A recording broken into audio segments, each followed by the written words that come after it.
बिस्मिल्लाहिर्रहमानिर्रहीम। मैं इस वक्त लाहौर में मौजूद हूँ और मेरे सामने जो है वो इस वक्त बैठी हुई हैं डॉक्टर अस्मा। डॉक्टर अस्मा जो हैं वो एक जो हैं वैसे बेसिकली तो एमबीबीएस सिंपल डॉक्टर हैं, लेकिन ये डॉक्टर होने के साथ साथ जो है ये फूड न्यूट्रिशनिस्ट भी हैं। और इसलिए इनका तारुफ तो बहुत छोटा होगा, लेकिन ये फूड न्यूट्रिशंस होने के साथ साथ बहुत सारी चीज़ों के ऊपर इनका अबूर है।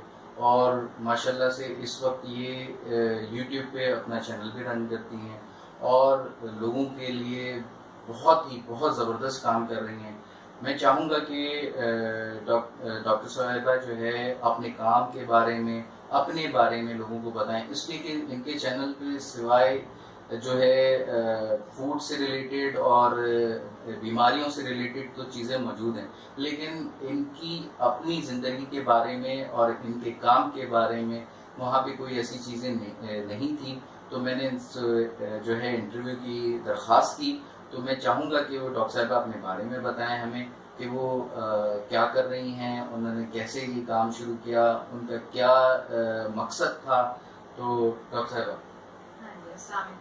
बहुत शुक्रिया, आपने मुझे गुफ्तगू का मौका दिया और आप दूर दूर से इंटरव्यू लेने के लिए आए। दूसरे नंबर के ऊपर यह है कि मैं डॉक्टर अस्मा महमूद हूँ और मैंने जो एमबीबीएस किया था वो केई से किया था और उसके बाद मैंने स्पेशलाइजेशन एमआरसीपी और एफसीपीएस दोनों के एग्ज़ाम्स जो थे वो स्टार्ट किए थे। उसके मुझको एक बीमारी है एमएस, मल्टीपल स्क्लेरोसिस है, वो मुझे हुई। और उसके अंदर जो मेडिसिन की बुक्स होती हैं उसके अंदर ये लिखा होता है कि इसका कोई ट्रीटमेंट नहीं है, इट इज़ ओनली मैनेजेबल, और चंद एक जो मेडिसिन हैं उससे आप मैनेज कर सकते हैं। तो बहरहाल मैंने जब वो मेडिसिन ली तो वो मुझे सूट नहीं की, उससे मेरी ब्लड रिपोर्ट्स ख़राब हो गई और मुझे कोई इतना खास फ़ायदा नज़र नहीं आ रहा था। तो वहाँ से फिर ये है कि एक तो अल्लाह ताला के रसूल की हदीस है कि कोई भी बीमारी का लाइलाज नहीं, हर बीमारी का इलाज मौजूद है। तो उससे मुझे मोटिवेशन ये हुई कि ये इलाज हमें सिर्फ ढूंढने की ज़रूरत है और ये कि जब वो ढूंढेंगे तो इलाज हमें इंशाल्लाह मिल जाएगा और वो ये है कि बीमारी ख़त्म हो जाएगी। तो उस लिहाज से फिर मैंने ये नहीं देखा कि ये एलोपैथिक है या होम्योपैथिक है या आयुर्वेदिक है या चाइनीज़ है या किसी भी, अगर किसी चीज़ के बारे में मुझे ये पता चला है कि साइंटिफिकली है और लोगों ने इस्तेमाल किया है और ये है कि अरसे से लोग इस्तेमाल कर रहे हैं और उनको फ़ायदा हो रहा है, तो ये कि मुझको इस चीज़ से गरज नहीं है कि वो किस तरीका इलाज से ताल्लुक़ रखती है। अगर वो किसी को शिफा, अल्लाह ताला ने शिफा डाली हुई है तो बाहर उसमें शिफा है। और ये है कि ये स्टडी करते हुए मुझको आइडिया हुआ है कि जो हमारी स्टडीज़ होती हैं ना वो बहुत लिमिटेड होती हैं। इस वक्त मेरा इंटरेक्शन डॉक्टर्स जो हैं, जो एलोपैथिक डॉक्टर्स हैं उनके साथ भी है, हकीमों के साथ भी है, चाइनीज़ जो डॉक्टर्स हैं उनके साथ भी, होम्योपैथ्स के साथ भी है। और एक चीज़ जो मैंने बहुत ज़्यादा देखी है वो ये देखी है कि हर जो तरीका इलाज वाले लोग हैं ना वो अपने आप को बड़ा समझते हैं। अगर मैं डॉक्टर्स के अंदर होती हूँ तो वो कहते हैं इसमें ये तुमने क्या काम शुरू कर दिया है, ये तुम अच्छी खासी डॉक्टर थी, ये हकीम तो जो होते हैं क्वैक्स होते हैं, इनके पास तो कोई असल इलाज नहीं है। अगर मैं किसी हकीम या होम्योपैथी के पास से होती हूँ तो वो कहते हैं कि ये तो जो डॉक्टर्स हैं तो डाकू हैं, ये तो लोगों को काट के खा जाते हैं। यानी कि हर जो तरीका इलाज है ना, एक तो उनको अपने उसके ऊपर वो क्या कहते हैं फख्र होता है कि हम ही सारा कुछ हैं और हम ही सारा कुछ करेंगे। तो ये है कि ये चीज़ तो, और ये मैंने बहुत वो उससे बारीकी से देखा है कि इन सब में से कोई भी मुकम्मल तरीका इलाज नहीं है। आप ये नहीं कह सकते कि हर बीमारी का इलाज एलोपैथिक में, आप ये नहीं कह सकते हर बीमारी का इलाज होम्योपैथिक में, आप नहीं कह सकते हर बीमारी का इलाज जो है वो आयुर्वेदा में है या तिब्बत नबी में या यूनानी में, हर बीमारी का इलाज नहीं है। लेकिन ये कि इन सब के पास किसी न किसी बीमारी का बहुत अच्छा इलाज मौजूद है। और मेरा जो यूट्यूब का चैनल है और इवन जो मैं ट्रीटमेंट भी करती हूँ उसका मकसद सिर्फ ये है कि ये सब अगर लोग साथ आ जाए ना तो इंसानियत की बहुत बहुत बड़ी खिदमत हो सकती है, क्योंकि इन सब के पास किसी न किसी चीज़ का बहुत बहुत अच्छा इलाज मौजूद है, सिर्फ अगर ये शेयर करें एक दूसरे से। जो शेयरिंग वाला प्रॉब्लम का पार्ट है ना वो लोग नहीं करते हैं और शेयर ना करने की वजह से लोग जो होते हैं ना वो बहुत बहुत ज़्यादा फ़वाइद से महरूम हो जाते हैं। और सिर्फ ये कह देना कि उनको तो कुछ पता नहीं है, आप ट्राई तो करके देखें। मैं सबको ये कहती हूँ कि कि आप ट्राई तो करके देखें। अगर नहीं फायदा हुआ तो नहीं हुआ, मतलब अगर नुकसान नहीं है, एक कैलकुलेटेड गेस के साथ, एक अच्छे जो है वो इन्फॉर्म्ड जो है उसके साथ नॉलेज के साथ आप हर चीज को ट्राई करें, ठीक है ना। अगर वो आपको फायदा देती है तो फिर आपके जहन में बायस नहीं होना चाहिए कि हम सिर्फ इसको, इसके साइड इफेक्ट तो कोई है नहीं, हाँ तो करने में क्या साइड इफेक्ट अगर हैं भी, तो अगर आप, अब मैंने एलोपैथी किया है, ठीक है ना, मैंने अगर एज अ थेरेपी ली है जो मेरी बीमारी के लिए मुझे दी गई थी, मुझे 1 महीने के अंदर उसके साइड इफेक्ट्स आने शुरू हो गए। और वो मुझे इसलिए पता चल गया क्योंकि मुझे पता था इस चीज से ये साइड इफेक्ट होते हैं, and I was keeping tab कि मैं टेस्ट करवा रही थी। जब टेस्ट डिलेड होना शुरू हुए, आई लेफ्ट इट, मतलब उसको मैंने छोड़ दिया। उसके बाद मैंने दूसरी चीज देखनी शुरू कर दी। यानी कि किसी भी चीज के ऊपर, कोई भी तरीका इलाज के ऊपर अंधा एतबार ना करें, कीप योर माइंड ओपन कि ये ठीक हो सकता है, ठीक है ना। और फिर वही बात है कि जो आपकी थॉट्स होती हैं ना, वो आपको मैनिफेस्ट करके देती हैं चीजें, ठीक है। अगर आप ये सोचेंगे, अगर आपका जहन ये बंद है कि होम्योपैथी किसी कोई तरीका इलाज नहीं है, आयुर्वेदा कोई तरीका इलाज नहीं है, चाइनीज एक्यूपंक्चर कोई तरीका इलाज नहीं है, तो वो कहीं नहीं होगा। क्यों? और ये प्लेसिबो इफेक्ट एक बहुत बड़ा तरीका इलाज है जो, और फिर मैं ये नहीं कह रही आपकी बीमारी असली नहीं है, नकली नहीं है।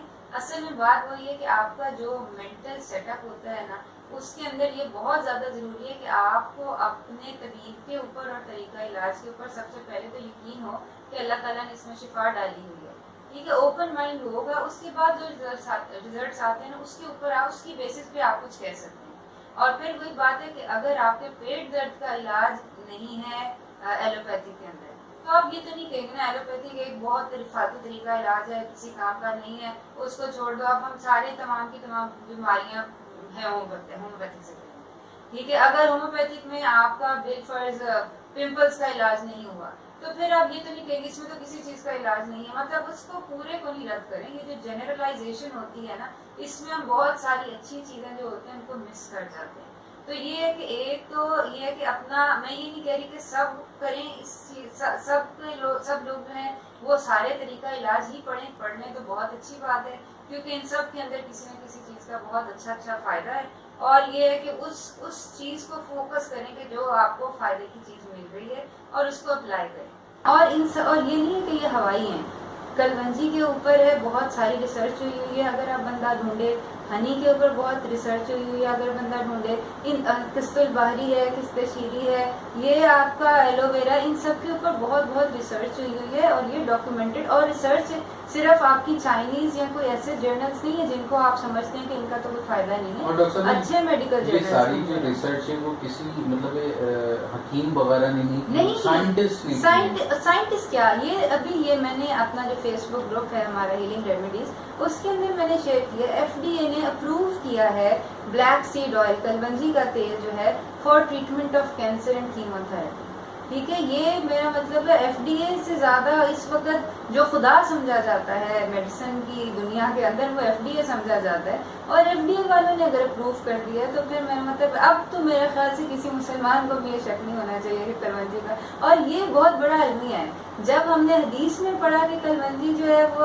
अच्छा इलाज है, तब हमें इतना ज्यादा वो क्या उसको कहें ना, एक्साइटमेंट नहीं हुई। जब FDA ने अप्रूव कर दिया ना, तब हम मुमिन हो गए। अल्लाह ताला ने कोई भी चीज जो पैदा की है किसी मकसद के तहत पैदा की है, और हमारा काम ये है कि अल्लाह ताला कुरान में फरमाता है कि आप गौर व फिक्र क्यों नहीं करते, यानी कि हमने ही, हमारे साइंसदानों ने ही और उसे जो है उसे एक्सप्लोर करना है और उसमें से छुपे हुए जो कुदरत के राज हैं उसे आश्कार करना है, और वो आश्कार होना जो है और वो उसको साबित करना है। तो हमारे साइंटिस्ट उसको साबित भी करते हैं, लेकिन हम लोग उसके ऊपर शऊर नहीं रखते और ना वो रखना चाहते हैं। यानी कि हम आप जो है इस वक्त जो सिर्फ बात रखना चाहते का वही मैं बता रही हूँ ना कि डॉक्टर इस वक्त अगर कोई बीमार होता है ना, तो वो जाता डॉक्टर के पास ही है सबसे पहले। अगर डॉक्टर्स को ये ब्लाइंड एक हमें सिलेबस दिया गया है जिसके अंदर हमें तिब्बे नबवी के बारे में या चाइनीज मेडिसिन के बारे में या होम्योपैथी के बारे में कुछ बताया ही नहीं गया।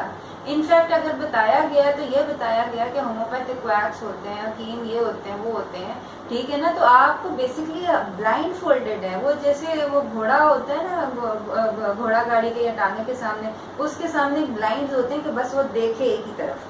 तो ये है कि वो जो ब्लाइंडर्स डाले हुए होते हैं ना डॉक्टर्स के, और फिर ये एक आपके सिलेबस ही ऐसा है ठीक है ना। आपको एग्जाम में मार्क्स तभी मिलेंगे जब आपने कीमोथेरेपी के वो ड्रग्स लिखे जो कि पॉइजन है।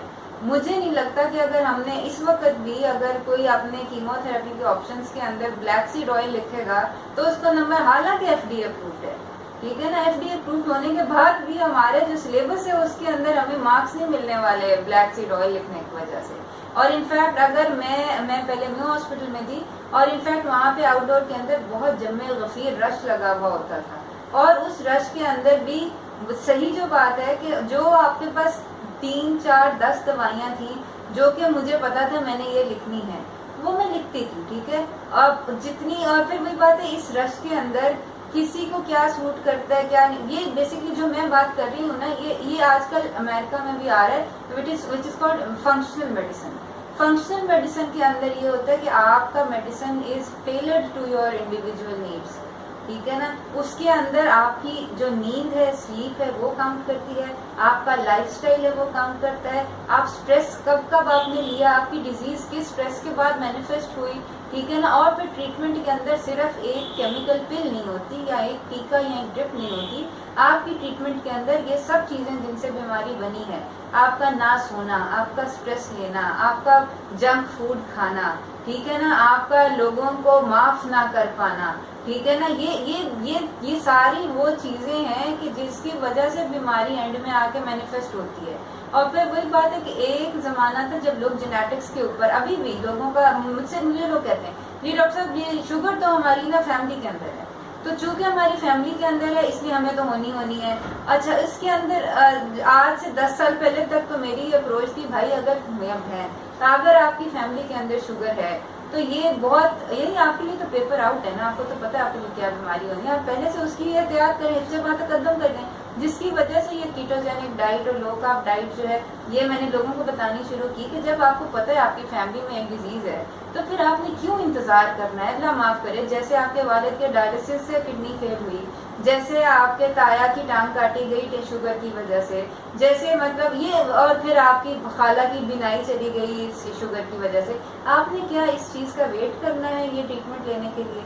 आप शुरू से ही अपना हेल्दी लाइफस्टाइल रखें, स्ट्रेस को आप परे करें, ठीक है, और अपना ये जो है डाइट को है लो कार्ब करें, अपनी कार्बोहाइड्रेट्स कम करें, चीनी मैदा निकालें। ये सबसे बहुत बड़े इंसर्ट्स हैं डायबिटीज के पेशेंट्स के लिए, खासतौर पे जो जेनेटिकली इस चीज के प्रोन है कि उनकी फैमिली में डायबिटीज रन कर रही है। तो बहरहाल कहने का मकसद ये था कि ये वो जमाना था जब हम जेनेटिक्स के ऊपर थे।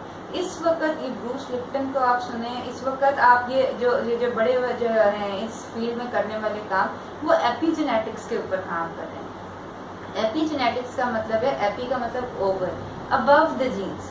आपकी बॉडी के अंदर सारे जीन्स होते हैं, वो जीन्स मैनिफेस्ट करते हैं कि नहीं करते। जीन्स मैनिफेस्ट होते हैं वो प्रोटीन बना के करते हैं। ये एपीजेनेटिक्स है कि आपके जीन्स मौजूद होंगे लेकिन वो एक्सप्रेस एक सिचुएशन के अंदर करेंगे, जो कि 90% ऑफ टाइम्स एक स्ट्रेस सिचुएशन होती है, ठीक है ना। आपको अक्सर आपने देख, किसी को कोई स्ट्रेस हुआ, अल्लाह माफ करे, किसी की वालदा फौत हो गई, किसी को डाइवोर्स हो गई, कोई बाहर किसी ने सफर किया, कोई टाइफाइड का स्ट्रेस हो गया, कोई फिजिकल कोई इमोशनल स्ट्रेस होता है तो आपकी डिजीज मैनिफेस्ट होती है, ठीक है। अब आप मतलब कहने का ये कि कैंसर का जीन उसके अंदर बचपन से था, आखिर 50 साल की उम्र में आके उसको कैंसर क्यों हुआ। डायबिटीज का जीन उसके अंदर बचपन से था, आखिर 40, 45, 50 साल, और फिर वालदा को हुई डायबिटीज 50 साल की उम्र में, आपको क्यों 30 साल की उम्र में हो रही है।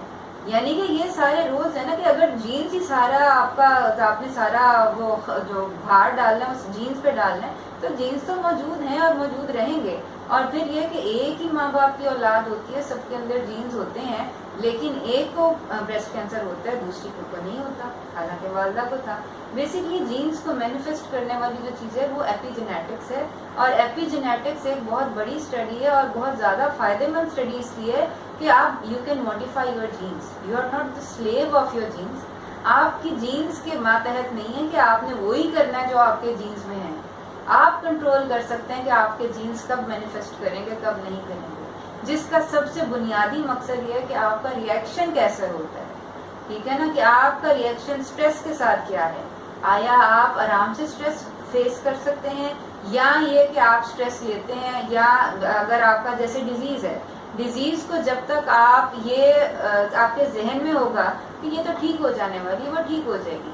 जिसकी बड़ी मिसाल ये कि लोगों को नज़ला जुकाम होता है, जब तक उनको पता है ना नज़ला जुकाम है तब तक तो वो ठीक हो जाता है। अगर उनको बता देना कि ये फलां वायरस है, ये स्वाइन फ्लू है या ये है, तो वहां से काम खराब होता है और वहां से ना वो लोग हाथ पांव छोड़ के बैठ जाते हैं, अब तो हम मरे के मरे। तो ये कि आपके जीन्स कब मैनिफेस्ट करेंगे ये आपके हाथ में है, आपके मेंटल टॉक के ऊपर है कि आप अपने दिमाग को क्या समझाते हैं। यानी कि डॉक्टर साहब आपने जो है पहले तो मतलब मेडिकल की तालीम हासिल की और उसके बाद जो है अनफॉर्चुनेटली आपके साथ एक हादसा की बीमारी मैं तो आपके इसको साथ अनफॉर्चुनेटली कभी, मैं तो कहती हूँ ये तो सबसे अच्छी बात हुई है। वरना मैं आपकी बात काट रही हूँ। उस वक्त जब मैं बता रही हूँ, मैंने MRCP के एग्जाम दिया, FCPS के एग्जाम देके, सही जो बात है, मैं तो समझती थी बस सारे दुनिया का इल्म इस वक्त मेरे सर में मौजूद है, मुझसे ज्यादा इल्म फजल किसी के पास होगा नहीं। ये उस जमाने की बात है। और अब आके जब मुझे पता चला वो तो एक दमन कतरा भी नहीं था।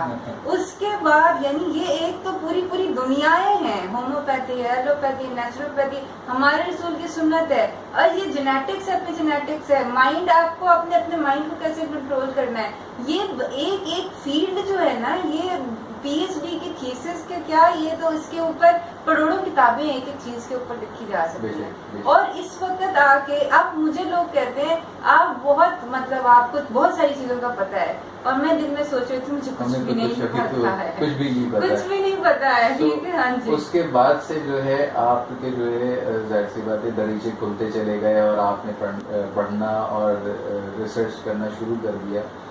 सो आप मुझे ये बताइए कि जो सबसे ज़्यादा आप तो आपका ग्रिप काफ़ी चीज़ों पे है, जो हमारे तरीके इलाज हैं, असल जो चीज़ है वो ये है कि जिसका रोज़मर्रा ज़िंदगी से हमें वास्ता है और हम उसी से जो है अपने आप का जो है नुकसान भी कर सकते हैं और उससे फ़ायदा भी कर सकते हैं, जिससे मेरा ताल्लुक भी, यानी कि फूड ही एक ऐसी चीज़ है जिससे जो है हम अपना जो है इलाज जो है बीमारी से पहले बीमारी होने से पहले ही अपना इलाज कर सकते हैं, जो आपने फरमाया। तो उसमें मैंने आपकी वीडियोस देखी और दूसरी चीज़ें भी देखी और आपसे डिस्कशन भी होता रहता है, और मैं चाहता था कि आपसे मुलाकात हो तो अपने सामीन तक भी आप वाली बातें पहुँचा सकूँ जो मैंने आपसे सीखी। मैं सामीन को बताता चलूँ कि ये मेरी टीचर्स की तरह हैं, क्योंकि मैंने बहुत सारी चीज़ें आपसे सीखी हैं, तो मैं चाहूँगा कि जो देखने वाले हैं वो भी ये सारी चीज़ें जानें। सो उसमें देखिए आप जो है वो बड़ा अच्छा तरीके से एक्सप्लेन करती हैं कि किस तरीके से जो है रोज़मर्रा ज़िंदगी के अंदर हम अपने ऐसी खुराकों को शामिल कर लें जिससे जो है हमारी बीमारियां जो हैं वो हम उससे काबू पा लें, जो अभी आप जिक्र भी कर रही थी कि हम उससे, तो वो हमारा जो सारा एक्सरसाइज है वो हम बस सिर्फ पेट भरने के लिए खा लेते हैं, लेकिन क्या खाना है, कब खाना है, कैसे खाना है, ये हमारे लिए कोई मैटर नहीं है। बिल्कुल ये है। एक तो सबसे पहले मैं कहूँगी मैं ना टीचर नहीं हूँ, मैं स्टूडेंट हूँ और मैं सारी जिंदगी स्टूडेंट रहना पसंद करूँगी। टीचर होना एक बहुत आला मुकाम है, मेरे लिए तो वो अगर आप ये समझ लें तो ये आपकी अच्छाई है, लेकिन ये कि मैं अपने आप को मैंने कभी टीचर नहीं समझा और मैं हमेशा स्टूडेंट रहने के ऊपर खुश हूँ, और अल्लाह ताला करे कि ये मैं रहूँ, और जब तक लर्निंग होती रहती है ना तब तक ग्रोइंग होती रहती है।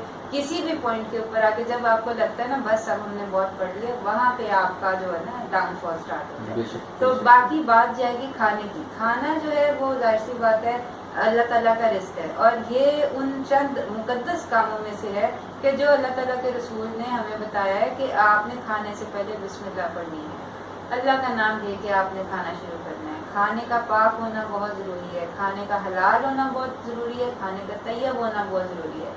कुरान पाक में जहाँ जहाँ भी यही हुक्म है ना कि हलाल खाना खाओ, वहाँ पे ये भी हलाल और तैयब चीज़ों में से, पाक चीज़ों में से खाओ। तो अब ये चीज़ सर्च करना कि हम हलाल तो फाइंड कर लेते हैं, लेकिन तैयब वाला पार्ट हम अक्सर स्किप कर जाते हैं। एक तो ये चीज़ें क्वालिटी ऑफ योर फूड जो है वो कैसी होनी चाहिए। तैयब के अंदर अगर आपको पता है कि साइंटिफिकली एक चीज़ आपको नुकसान पहुँचा रही है तो वो आप ना खाएं, वो आपके लिए तैयब नहीं है, ठीक है। उसके अंदर हमारे पास अल्लाह ताला के रसूल की बहुत सारी सुन्नतें, अल्लाह ताला के रसूल ने कभी मैदा नहीं खाया, ठीक है। और हम अगर सुबह नाश्ता करते हैं ब्रेड का करते हैं जो कि मैदा होता है, दोपहर को हम निहारी के साथ भी अगर नान खाते हैं, पूड़ियाँ खाते हैं, रोटी खाते हैं, वो अगेन फिर आपका मैदा आटा है। ठीक है, रात शाम को मेहमान आ गए, आपने केक बिस्किट रखे, केक और बिस्किट दोनों मैदा है। रात को जी हमसे ज्यादा नहीं खाया गया, हल्का फुल्का ना हम कुछ कर लेते हैं, नूडल्स खा लेते हैं, नूडल्स पास्ता अगेन मैदा है। किस मिकदार में हम वो चीज खा रहे हैं जो अल्लाह ताला के रसूल ने पूरी जिंदगी नहीं खाई है, ये अब इसको और फिर ये एम्प्टी कैलोरीज हैं। एम्प्टी कैलोरीज का मतलब ये है कि अगर आप बादाम खाएंगे या आप कोकोनट खाएंगे या आप अलसी खाएंगे, आपको सिर्फ कैलोरीज नहीं मिलती, साथ कुछ विटामिन, मिनरल्स, कुछ और आपको फाइटोन्यूट्रिएंट्स मिलते हैं जो कि आपकी सेहत के लिए मुफीद होते हैं। मैदा और चीनी है, सफेद चीनी ऐसी चीज है जो एम्प्टी कैलोरीज है, आपको कोई विटामिन मिनरल्स नहीं मिल रहे। एक तो ये वाला जो एम्प्टी कैलोरीज वाला पार्ट है ना, इसको निकाल दें, अल्लाह ताला के रसूल की सुन्नत नहीं है। क्वालिटी ऑफ फूड मैटर करती है, एक तो हलाल हो और तैयब हो। हलाल पे मैं इसलिए जोर नहीं दे रही क्योंकि वो हमारे मौलवी साहिबान बहुत पुरजोर तरीके से इसरार करके हलाल खिलाते हैं, लेकिन बहुत सारे पार्ट्स जो खाने के ना वो हम छोड़ जाते हैं। तो तैयब होना, दूसरा क्वांटिटी ऑफ फूड कि कितना खाना है। एक सिटिंग में अल्लाह ताला के रसूल ने जो फरमाया है कि आपका मैदा जो है वो 1/3 भरा होना चाहिए, इससे ज्यादा नहीं भरा होना चाहिए। ठीक है, आप किसी भी शादी के अलावा किसी घर के अंदर भी आप देख लें, हम प्लेट भर के खाते हैं। ठीक है, आपका पेट जो है वो आप समझ लें इतना जितना मुट्ठी होती है, जैसे पेप्सी की कैन होती है उतना होता है तकरीबन 150 ml का, उसके अंदर आप कितना खाना डालते हैं ये आपकी सोच है। ठीक है ना, एक भरी हुई प्लेट जो है वो बहुत ज्यादा खाना है, ये आपकी होगी क्वांटिटी ऑफ फूड, जो कि अगेन आपकी सेहत के मुनाफी है, आपकी सुन्नत के मुनाफी है, आपकी रवायात के मुनाफी है, आपकी फिजियोलॉजी के मुनाफी है। दूसरा, आपकी फ्रीक्वेंसी ऑफ ईटिंग, कितनी दफा आपने दिन में खाना है। ठीक है, और फिर दिन में छोड़ के मतलब हफ्ते में कितनी दफा खाना है। मतलब अल्लाह ताला के रसूल तो हफ्ते का हिसाब रखते थे ना, 2 दिन रोजा रखा, 5 दिन खाया। ठीक है ना, महीने में जो अय्याम में 20 थे, 3 दिन वो रोजे रख रहे थे, मतलब अक्सर तो उनका टाइम रोजों में गुजर रहा होता था। फ्रीक्वेंसी ऑफ ईटिंग में हमारे यहाँ ये हिसाब है कि जब तक मैं छोटी थी ना तब एक ट्रेंड था सुबह दोपहर शाम, मॉर्निंग आपका ब्रेकफास्ट है, लंच है, डिनर है। इस वक्त हम आ गए 6 मील्स अ डे के ऊपर। ब्रेकफास्ट और लंच के दरमियान लोगों को भूख लग जाती है, लोग ब्रंच करते हैं। लंच और आपका जो है डिनर के दरमियान लोगों को भूख लग जाती है, लोग हाई टी, मतलब वो आपका स्नैक हो गया। आपके डिनर और आपका जो ब्रेकफास्ट है, रात को सोए हुए लोग उठ के खाना खा रहे होते हैं, ये मिडनाइट स्नैक चल रहा है, भूख लग गई है। ठीक है, तो एक तो ये है कि आपका जो हलाल और तैयब क्वालिटी ऑफ फूड आपने देखा, क्वांटिटी ऑफ फूड देखा, आपका जो फ्रीक्वेंसी ऑफ मील्स है वो आपने देखा, ये तमाम के तमाम बहुत इंपॉर्टेंट है। सिर्फ और सिर्फ आपने अगर फूड से इलाज करना है, बहुत बहुत जरूरी है कि आपकी क्वांटिटी भी अच्छी हो, क्वालिटी भी अच्छी हो और फ्रीक्वेंसी ऑफ मील्स भी बहुत अच्छी हो। इन सबको आप साथ लेके चलेंगे तो आप फूड को एज मेडिसिन यूज कर सकते हैं। और फिर उसके बाद चौथी चीज ये कि एब्जॉर्प्शन, जो चीज आप खाते हैं क्या वो आप एब्जॉर्ब भी कर सकते हैं कि नहीं कर सकते। अच्छा डॉक्टर साहब, आप मुझे ये बताइए कि जो आजकल चल रहा है केटोजेनिक डाइट वगैरह, तो इसमें इंटरनेट पे तो भी बहुत सारे लोगों ने काम किया है, उसमें तो नामाकूल माजरत के साथ वर्ड यूज़ करना पड़ा है कि बहुत नामाकूल किस्म के भी काम और बताया जा रहा है। सो वो अपनी जगह पर काम कर रहे हैं, हमें बस आपसे मालूमात करना था। तो ये बताइए केटोजेनिक डाइट और पिलो डाइट या जो लो कार्ब डाइट है, तो इसके बारे में थोड़ा सा हल्का सा हमें जरा गाइड कर दें। कीटोजेनिक डाइट बेसिकली और पेलियो डाइट दोनों लो कार्ब डाइट है, उनके अंदर कार्बोहाइड्रेट्स जो हैं वो कम रखे जाते हैं, और जो आपका कीटोजेनिक डाइट है उसके अंदर फैट्स जो है वो ज़्यादा रखे जाते हैं, और पेलियो डाइट के अंदर प्रोटीन जो है वो ज़्यादा रखी जाती हैं। बाकी और भी डाइट्स हैं, गैप्स डाइट है, AIP डाइट है, इन सब के अंदर बेसिकली आपने ऐड करना आपका जो है ना, कुछ प्रोबायोटिक्स ऐड हुए हुए हैं, लेकिन है सारी लो कार्ब डाइट्स हैं जिसके अंदर कार्बोहाइड्रेट लो रखते हैं। कार्बोहाइड्रेट लो रखने का मकसद ये है कि कार्बोहाइड्रेट या चीनी जो जिसको हम कहते हैं, और कार्बोहाइड्रेट के अंदर मैं ये जरूर जिक्र कर दूं कि चीनी से ज़्यादा चीनी जो है वो आपका मैदा है, क्योंकि ये सारी एम्प्टी कैलोरीज होती हैं, और जब ये बर्न होती हैं तो तब आपका जो साइड प्रोडक्ट्स फॉर्म होते हैं वो हर्ट करते हैं आपकी आंखों को, आपके दिल को, आपके गुर्दे को। ठीक है, आपने देखा होगा कि जिनको शुगर होती है, डायबिटीज़ होती है, उनको अल्लाह माफ़ करे एंड के अंदर किसी को किडनी फेलियर हुआ होता है, किसी की टांग काटनी पड़ती है, किसी को ये ब्लाइंडनेस हो जाती है, आँख जो है वो ज़ाया हो जाती है, या हार्ट अटैक वगैरह हो जाते हैं। ये सिर्फ इसलिए क्योंकि ये लोग हाई शुगर के ऊपर होते हैं और वो शुगर को मेटाबलाइज करने से जो आपके साइड प्रोडक्ट्स बनते हैं वो आपकी आँख को, दिल को, गुर्दे को, सबको नुकसान पहुँचाते हैं। तो बहुत अच्छी बात हो कि अगर आपके पास चीनी के अलावा, ताकत हासिल करने के लिए चीनी के अलावा कोई सोर्स हो जो कि अल्लाह ताला ने रखा हुआ है, आपके पास फैट्स भी हैं, प्रोटीन्स भी हैं। फैट्स जो होते हैं, और फिर ये बहुत ज़्यादा एफिशिएंट फ्यूल इसलिए क्योंकि कार्बोहाइड्रेट्स 1 ग्राम से आपको 4 कैलोरीज मिलती हैं और फैट के 1 ग्राम से आपको 9 कैलोरीज मिलती हैं। तो फैट अगर आप यूज़ कर रहे हैं तो जो उसके साइड प्रोडक्ट्स होते हैं उनको कीटोन्स कहते हैं। कीटोन्स जो होते हैं वो आपके ब्रेन की डेवलपमेंट के लिए अच्छे हैं, आपके हार्ट की डेवलपमेंट के लिए, आपकी रीजनरेशन के लिए अच्छे हैं। तो बेसिकली अगर आप फैट यूज़ कर रहे हैं तो एक तो आपको एनर्जी ज़्यादा मिल रही है, दूसरा नंबर के ऊपर जो आपको कीटोन्स साथ बन रहे हैं वो आपके जिस्म के लिए आपको फ़ायदा दे रहे हैं, आपकी बॉडी को बिल्डअप कर रहे हैं, इंस्टेड ऑफ के वो नुकसान पहुँचाएँ और आँखें, दिल, गुर्दे वगैरह ज़ाया करें। तो कीटोजेनिक डाइट जो है उसके बारे में इसलिए मैं बहुत ज़्यादा हामी हूँ क्योंकि ये बहुत ज़्यादा एक तो फ़ायदे की चीज़ है, और जो मुझे कीटोजेनिक डाइट के बारे में इल्म हुआ था वो इसलिए हुआ था क्योंकि मैं न्यूरोलॉजी में थी, और न्यूरोलॉजी के अंदर चंद एक डिजीज़ेज़ हैं, एपिलेप्सी है, मिल्की जिसको कहते हैं, या अल्जाइमर्स है, जो याददाश्त खो जाना है, उनकी बेसिकली ट्रीटमेंट है कि आप कार्बोहाइड्रेट्स कम कर दें और अपने फैट्स जो है वो ज़्यादा कर दें, तो उससे एक ये बीमारियाँ ठीक हो जाती हैं। अब चूँकि लोगों ने देखा है कि इससे वेट लॉस भी हो जाता है, तो अब ये एक फैट बन गया है, अब लोग जो है वो वेट लॉस के लिए कीटोजेनिक डाइट जो है वो फॉलो कर रहे होते हैं। पर लो कार्ब, जब आपकी कार्बोहाइड्रेट जब भी आप कम करेंगे तो आपको बहुत सारे फ़वाइद मिलेंगे। वेट लॉस जो है ये सबसे इसका ना एक अदना सा फ़ायदा है। इसके साथ आपका जो है दिल बेहतर परफॉर्म करता है, दिमाग बेहतर परफॉर्म करता है। बेसिकली ये आपकी एक एनर्जी जो है ना उसको लेने का बहुत अच्छा तरीका है कि आप फैट से एनर्जी लें, और ये है कि अगर आप इसके अंदर साथ ही साथ प्रोबायोटिक्स ऐड कर दें तो वो सोने पे सुहागा है कि वो आपका जो है वो जो ये जो सारे अच्छे फैट्स आप ले रहे हैं इसको आपको यूज़ करने का जो है वो भी मौका जो है वो मिल जाता है। प्रोबायोटिक्स जो है आप कीफर की शक्ल के अंदर ले सकते हैं, प्रोबायोटिक्स आप विनेगर की शक्ल के अंदर ले सकते हैं, सिरके की शक्ल के अंदर ले सकते हैं, ठीक है। तो बाकी कीटोजेनिक डाइट जो है उसके अंदर जो है जो बेसिकली आपने अपना मैदा और चीनी, ये बेसिकली 2 चीज़ें जो आपने रिप्लेस करनी होती हैं। चीनी की बजाय एक हेल्दी स्वीटनर है स्टीविया, एक पौधा जो कि मीठा होता है, मंक फ्रूट जो है वो भी मीठा होता है, वो पाकिस्तान में अवेलेबल नहीं है। स्टीविया का बहरहाल आपको नर्सरी से मिल जाएगा, शुगर प्लांट के नाम से आप पौधा ले लें, तो चीनी की बजाय आप वो यूज़ कर लें, और मैदे की बजाय यानी कि आटे अनाज की बजाय आप नारियल का आटा, बादाम का आटा, अलसी का आटा, ये आटे जो है ये आप यूज़ कर सकते हैं। इंटरमिटेंट फास्टिंग के बारे में भी आप कहती हैं कि वो लाजमी अगर उसके साथ बेसिकली कीटोजेनिक डाइट का फ़ायदा तभी है कि जब आप इंटरमिटेंट फास्टिंग करते हैं। इंटरमिटेंट फास्टिंग को सपोर्ट करने के लिए कीटोजेनिक डाइट इसलिए ज़रूरी है क्योंकि कीटोजेनिक डाइट के अंदर आप हाई फैट ले रहे होते हैं और वो फैट आपको सस्टेन कर लेते हैं। इंटरमिटेंट फास्टिंग का मतलब ये कि तकरीबन 12 से 16 घंटे आपकी फास्टिंग हो।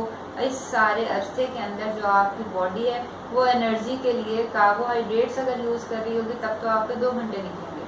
अगर आपकी बॉडी फैट यूज़ कर रही है तो आपके काफ़ी ज़्यादा घंटे निकल सकते हैं क्योंकि वो एनर्जी सोर्स ज़्यादा बेहतर है। तो ये है कि आपने अगर कीटोजेनिक डाइट की है तो उसके साथ आपके लिए इंटरमिटेंट फास्टिंग आसान हो जाती है। और इंटरमिटेंट फास्टिंग वो सिचुएशन है कि जब फिर बॉडी आपकी जो फैट्स जो है वो यूज़ करना शुरू कर देती है एज एनर्जी इंस्टेड ऑफ कि आपके कार्बोहाइड्रेट्स आपको जो है वो एनर्जी दें। तो उसके अंदर ये होता है कि आपके पास अगर बाहर से फैट्स नहीं भी आ रहे तो बॉडी आपके अपने फैट्स जो है ना वो उनको बनाना शुरू कर देती है, बर्न करना शुरू कर देती है, और इस वजह से लोगों का वेट लॉस जो रहता है वो हो जाता है। डायबिटीज़ की ट्रीटमेंट इसीलिए है क्योंकि डायबिटीज़ के अंदर बेसिकली इंसुलिन का प्रॉब्लम होता है, वो बेसिकली उसको यूज़ नहीं कर सकते। जब उनको कार्बोहाइड्रेट के अलावा ऐसा फ्यूल दिया जाता है टाइप 2 डायबिटीज़ के अंदर कि जो जिसको इतनी ज़्यादा इंसुलिन की ज़रूरत नहीं है, जैसे कि फ़ैट है, तो वो फैट बर्नर्स हो जाते हैं, फिर वो फैट से अपनी एनर्जी ले लेते हैं इंस्टेड ऑफ के कार्बोहाइड्रेट से इंसुलिन वगैरह से।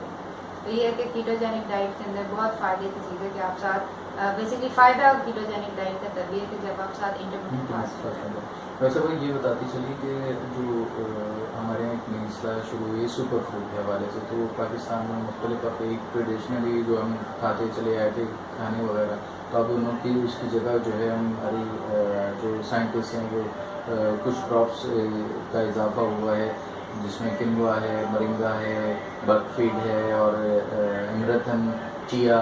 तो उसको अगर हम इस तरह से अपने खानों में इस्तेमाल करना शुरू कर दें तो आपकी क्या रिसर्च और क्या हाँ जी बिल्कुल, इसके अंदर ये है कि हाँ जी, इसमें ये है कि जो आपका खास तौर पर मोरिंगा है, मोरिंगा जो है वो बहुत ज़्यादा फ़ायदे की चीज़ है। उसकी जड़ें, उसकी मोरिंगा जिसको स्वाजना कहते हैं उर्दू में, उसके पत्ते, उसकी फलियाँ, उसकी हर चीज़ खाने लायक है। और दूसरे नंबर के ऊपर आपके नॉर्मल खानों से ज़्यादा फ़ायदा जो है वो आपको उसमें मिल रहा होता है। और सारे सुपर फूड्स जो हैं वो सुपर फूड्स है, उसकी बहुत अच्छी वजह ये है कि ये सारे वो खाने हैं जो कि आपकी जो इंसेक्टिसाइड्स, पेस्टिसाइड्स और जेनेटिक म्यूटेशन से जो हमने सीड्स बनाई हैं, जिसकी वजह से ग्लूटेन सेंसिटिविटी और ग्लूटेन इंटॉलरेंस वगैरह स्टार्ट हो गई है, वो ये है कि वो आप उसको बाईपास करके एक अच्छे सोर्स से, एक बेहतर हेल्दियर सोर्स से आप ले सकते हैं।